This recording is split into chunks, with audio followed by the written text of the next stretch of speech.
regularly dispensing autographed cards kept nearby for just that purpose. And he was a soft touch, too. When asked for financial help, as he frequently was, he freely gave, even sent money on several occasions to Maria Poe Muddy Clem, the destitute aunt and mother-in-law of his most abusive antagonist, Edgar Allan Poe. One activity the bard of Brattle Street routinely shunned, however, was speaking in public. Longfellow had the deepest admiration for those able to captivate multitudes with the spoken word, the Britons Charles Dickens and Fanny Kemble being two in particular, the French tragic actress Rachel Felix another, but the written word was how he preferred to communicate with the world at large, and there was no ambiguity on the point. On the day in 1854 that he gave his final lecture as a professor of European languages and belles lettres at Harvard College, he vowed that it would be the last I shall ever deliver here or anywhere else. He was 47 years old at the time and had been teaching for 25 of them, 18 at Harvard and 7 before that at his alma mater, Bowdoin College in Brunswick, Maine. He already enjoyed an international reputation and had more than sufficient means to live in comfort and provide for his family. It was time, he had decided, to become a full-time writer.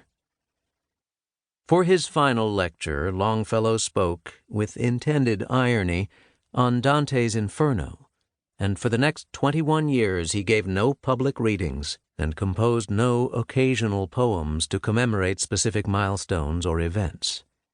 When his dear friend and college classmate Nathaniel Hawthorne died in 1864 at the age of 59, he wrote a poignant elegy to mourn his loss and served as a pallbearer at the funeral, but did not speak formally at the services. When deeply depressed after suffering a grievous personal loss, he declined an invitation to visit the Bowdoin campus for a few undemanding days of rest and relaxation. Too many ghosts there, he explained simply, and stayed at home. Why then, after vacillating for weeks, he agreed to address his classmates on the occasion of their 50th reunion in 1875, he never said. But from the moment he accepted, he threw everything he had into composing a lengthy poem he would deliver before 1,100 people in First Parish Congregational Church. As a title for the 285-line ode, he echoed a cry shouted centuries earlier by Roman gladiators as they were about to engage in mortal combat. Morituri salutamus. We who are about to die salute you. Press accounts of the greatly anticipated oration, including full texts of the poem, appeared everywhere his work was read. The triumphant day, everyone who attended agreed, had belonged entirely to him. From the time he was a boy growing up in Portland, Maine, Henry Longfellow's driving ambition had been to fashion a form of literary expression distinctive to his time and place, one that celebrated America not only for Americans, but for readers around the world. And it was these twin attractions, accessibility and inclusion, that would earn him recognition as a poet of the people and a fireside poet, whose verses were appreciated, understood, loved, and memorized by young and old alike, and from all demographics and social classes, a point often lost on those who would dismiss his work as being out of touch with a rapidly changing world.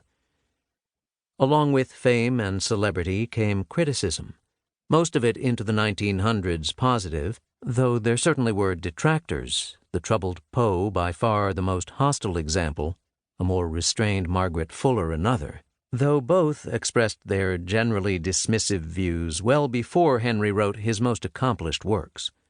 Poe died in 1849 from a variety of physical and emotional ailments. Fuller drowned the following year in a shipwreck, both at the age of 40. Precluding what over time could have been more balanced evaluations. That said, fashion and renown are slippery slopes in the best of times, and all writers have their ups and downs. Longfellow stands apart in that he did not meet his